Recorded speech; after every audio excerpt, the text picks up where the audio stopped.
Just a couple of questions in relation to a number of issues. The first one is the adult education contract, for adult education tutors. There's a lot of concern about this across the country. Now, I would have talked to tutors in last September in Cavan, Monaghan and a number of other ETBs who didn't get any hours at all. I know that wasn't across the country, but there seemed to be a funding issue, and I think it's somehow related to SOLAS.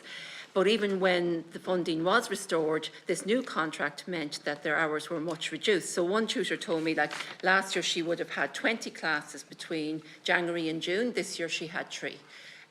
She's at the stage, and like many other tutors, of actually leaving the service because it's not paying them to do so. Their conditions have changed. There's uncertainty over their salaries. There's uncertainty over their hours.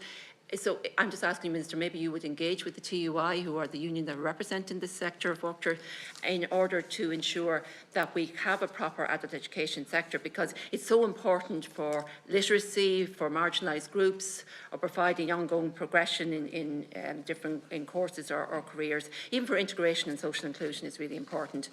The other issue I'm going to raise is North-South cooperation. I think it's really important on an island this size that we have that, and so we need to see measures to address the differences in application processes, because like UCAS offers could come out as early as May or June, obviously results dependent, and then it could be August or September before the CAO make their offers. So if we could see a better joined up system where offers are made at a simultaneous time, obviously again results dependent, and also that there's a smoother points conversion between the A levels and the Leaving Certs points as well, and that students from all parts of the island are knowledgeable of the different courses available both north and south.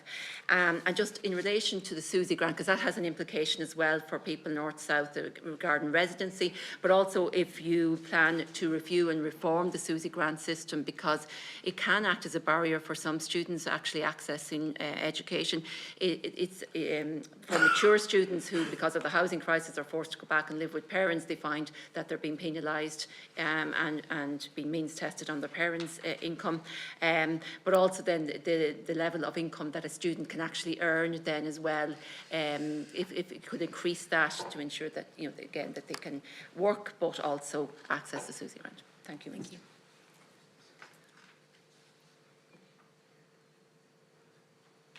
So thank you very much, Senator. And yeah, so there's a number of important issues raised there. So I'll take them in turn. So in terms of the industrial relations issues that you talked about, the grade of adult educator, so I'm pretty supportive of that. I know that was established through the industrial relations framework following engagement. So the ETBs are the employer, and obviously the workers are the employees, and they engaged extensively and was back and forth in the Labour Court. And that grade then was established, and I attended the TUI conference earlier this year at Easter and engaged with delegates and registered my support for that, and I think that is really progress. And I suppose it is optional, which is important also, that workers are not obliged to sign up to it if they don't want to, but certainly the structure has been put in place that the grade exists, the grade is being approved through the industrial relations mechanisms, and it's there for them should they wish to avail of it. In terms of the north-south issues, I've been north a couple of times in my ministry, and I've engaged. So I met Minister Caoimhe Archibald, my opposite number in the north, when I visited. We had a very good conversation, and I suppose looked at two-way traffic in terms of students going both directions. There was a striking issue, I think you touched on it a minute ago, about northern students coming south, and certainly when I was in university, it would have been very common. There was multiple students from the north attending, and that had fallen away in recent years a little bit. One of the reasons for that is that there was an anomaly that the A level, if you did 3 A levels, you had a maximum, I think it was equivalent maybe 570 points, and some of the courses that were traditionally attractive to students in the north, things like law and medicine, are often higher than that. So even with their best efforts, even scoring maximum on their particular system, they couldn't get the points to avail of a course of higher points in the south. That's being addressed. So there's an optional extra exam that students can take now from the north that accompanies the A level. So you sit it, I think, a year earlier, but by sitting that, you get a sort of bonus points mechanism, which you then plug onto your 3 A level subjects, and combined, that gives you the equivalent of maximum points, in the Leaving Cert system, and that's coming into place from this year, I understand. So that's positive. I think that should assist with that as well. There are issues in the north about the cap, in terms of the The number of students that can study that the Northern Executive will fund is limited. It's capped, which I think is probably, well, it's not my place to comment, but it does create difficulties for students there and the system there. And I know some students are actually leaving the North to study elsewhere because of it, which I think is a pity.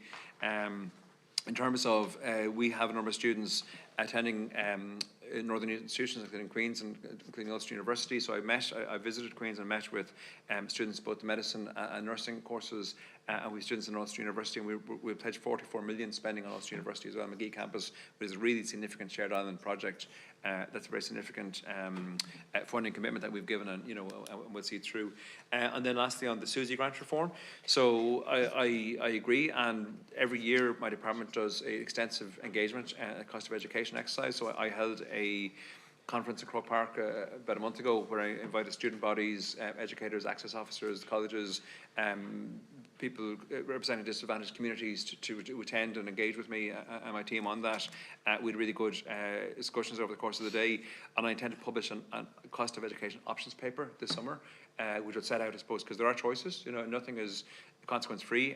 For everything we do, there's an opposite. So for every measure we take, there's some other section that may be disenfranchised, as a result. So, and I suppose ultimately I have an overriding mantra of fairness, that those that need more assistance get more assistance, but there has to be a corollary that those that need assistance less maybe receive less. So it can't be everything to everybody, because they say that wouldn't be a fair or progressive system.